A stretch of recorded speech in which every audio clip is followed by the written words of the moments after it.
បងឈ្មោះណារតជាម្ចាស់ហាង The Two Sister ហើយមែនតើទៅមែនតា Two Sister យើងមានបងប្អូន5នាក់អស់តែដោយសារតែបងហើយនិងបងស្រីធំយើងធ្វើការងារខាង production ខាងកុនណាហើយយើងធ្វើតែ2នាក់អញ្ចឹងក្រុមការងារទៅពេលដែលគាត់ហៅយើងទៅធ្វើការគឺហៅ Two Sister 2នាក់បងណារីបងណារតហើយអញ្ចឹងគេឲ្យ nickname យើងថា Two Sister ចាហើយដោយសារតែបងជា freelance ទៅពេលអញ្ចឹងនៅពេលដែលអត់មានអីថតយើងក៏ទៅនេអញ្ចឹងយើងក៏គិតថាបើកហាងហ្នឹងដើម្បីពេលវេលាដែលយើងនេគឺយើងអាចរកចំណូលក្រៅបានតែកក់ថែមទៀតគោលបំណងធំមែនតើហ្មងណាគឺបងចូលចិត្តជួបជុំអ្នកដែលស្គាល់គ្នាហើយអញ្ចឹងយើងចេះធ្វើម្ហូបយើងអីធម្មតា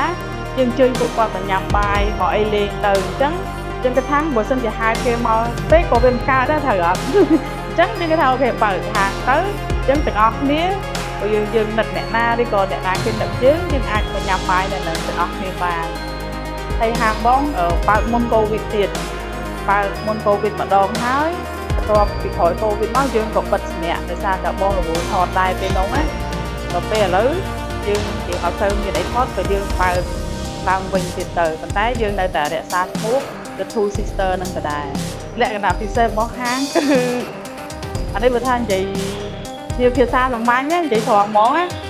គឺអ្នកលក់នេះកាលពីមុនដែលទាំងអស់គ្នាអត់ទាន់ស្គាល់ហ្នឹងណាចង់បើកចង់បិទហើយអញ្ចឹងនៅពេលដែលក្មេងៗគាត់ឡើងមកគាត់ថាអ្នកលក់អភិជនបែរនេះដោយសារតែយើងមិនមែនស្គាល់ថាអត់មានភ្ញៀវទេប៉ុន្តែដូចអ្វីដែលបងប្រាប់អញ្ចឹងបងបើកហាងហ្នឹងគោលបំណងរបស់បងគឺចង់ជួបជុំអ្នកដែលយើងស្គាល់យើងស្គាល់ធ្វើការជាមួយអញ្ចឹងណាហើយមួយទៀតតាក់ទងជាមួយនឹងតម្លៃក៏យើងគិតដែរយើងយកមកល្មមសមរម្យចាព្រោះយើងគិតថាបើសិនបងប្អូនយើងទៅធ្វើការក៏ជាក់ខែយើងដឹងថាវាប៉ុណ្ណាអញ្ចឹងក៏យើងអត់គិតថាច្រើនអញ្ចឹងតម្លៃដែលយើងដាក់ទៅគឺទាំងអស់គ្នាអាចទទួលយកបានចាហើយឲ្យញ៉ាំទៅញ៉ាំដូចញ៉ាំនៅផ្ទះខ្លួនឯងទៅចង់ឲ្យទាំងអស់គ្នា feel like home ហ្មងតែទៅថ្ងៃសៅរ៍បងអត់ចង់បើកទេព្រោះថ្ងៃអាទិត្យគឺបងអត់បើកហ្មងបងសម្រាប់ខ្លួនឯងចាតែថ្ងៃសៅរ៍យើងទុកឱកាសយើងទុកឱកាស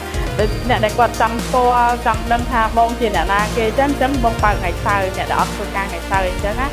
អញ្ចឹងតែភាគច្រើនព្រោះពីថ្ងៃច័ន្ទដល់ថ្ងៃសុក្រគឺបានខាងបុគ្គលិកក្រុមការងារគាត់ធ្វើការតិចហ្នឹងគាត់មានញ៉ាំហើយរឿងដែលល្អដែលបងសប្បាយចិត្តពួកគាត់មកហើយគាត់មកបន្តរហូតមកគ្រប់គ្រងយើងរហូតអញ្ចឹងណាមកបើកពីម៉ោង11និយាយទៅបងពុកខុសលើបាយថ្ងៃត្រង់ចាហើយដល់ពេលរសៀលយើងមានជាលូតឆាឬក៏មីឆាអីទេតក់ទេយើងត្រឹមម៉ោង5ហើយពួកបងបិទទេចាហើយបើសិនជាឥឡូវហ្នឹងគាត់ថានៅ stand by ដល់ត្រឹមម៉ោង5ល្ងាចណាព្រោះពីមុនវិញតែត្រឹមម៉ោង1ម៉ោង2ពួកបងបិទត្រឡប់ទៅផ្ទះវិញហើយតែសារតែអត់មានភ្ញៀវហើយយើងក៏អត់បានប្រម៉ូទឬមួយក៏ផុស TikTok អីច្រើនដែរនិយាយទៅបងប្រាប់ចឹងបងបើកនេះគឺបើកទៅចម្លាញ់ទៅមហូបគឺដូចជាងអ្នកផ្ទះចឹងបានន័យថាបើពីមុនវិញបងមានតែ2មុខផងអត់មានជម្រើសទេភ្ញៀវដែលឡើងមកគឺមានតែ2មុខនឹងគោកមួយមុខហើយឆាមួយមុខធម្មតាអ្នកបើកខាងផ្សេងប្រហែលជាគាត់មានផលពិបាកប៉ុន្តែបើសម្រាប់បងគឺបងប្រាប់ចឹងបងវាឈៀលបងនឹងសប្បាយជាមួយអ្វីដែលបងមានពេលខ្លះនិយាយត្រង់មកក្នុងវីដេអូឯងហ្នឹងមានភ្ញៀវតែម្នាក់ទេប៉ុន្តែយើងសប្បាយយើងទៅជាសោចដោយសារតែហេតុអីថាយើងបើកហាងមែនប៉ុន្តែយើងអត់មានអត់ភ្ញៀវ at least ក៏មានម្នាក់យើងរកចំណូលបានម្នាក់ចាហើយបងគិតថាដោយសារតែបងអត់មានសម្ពាធផ្ទះនេះផ្ទះមកយាយបងអស់ថ្លៃជួលទេហើយដល់ពេលបុគ្គលិកសិតតែបងស្រីប្អូនបងម៉ាក់បងហ្នឹងតែអញ្ចឹងវាអត់មានអីចំណាយច្រើនបើសិនជាអូនឯងគិតថាត្រឡប់ឡើងវិញថាបើតែបងអត់ផលល្អហ្នឹងអញ្ចឹងជីវិតបងវាស្រួលពេកអញ្ចឹងយើងគេទៅអស់ទូរស័ព្ទយើងវាទៅជាមើលតែកម្មតែទូរស័ព្ទយើងអត់បានធ្វើអីអញ្ចឹងណាអញ្ចឹងបងគិតថា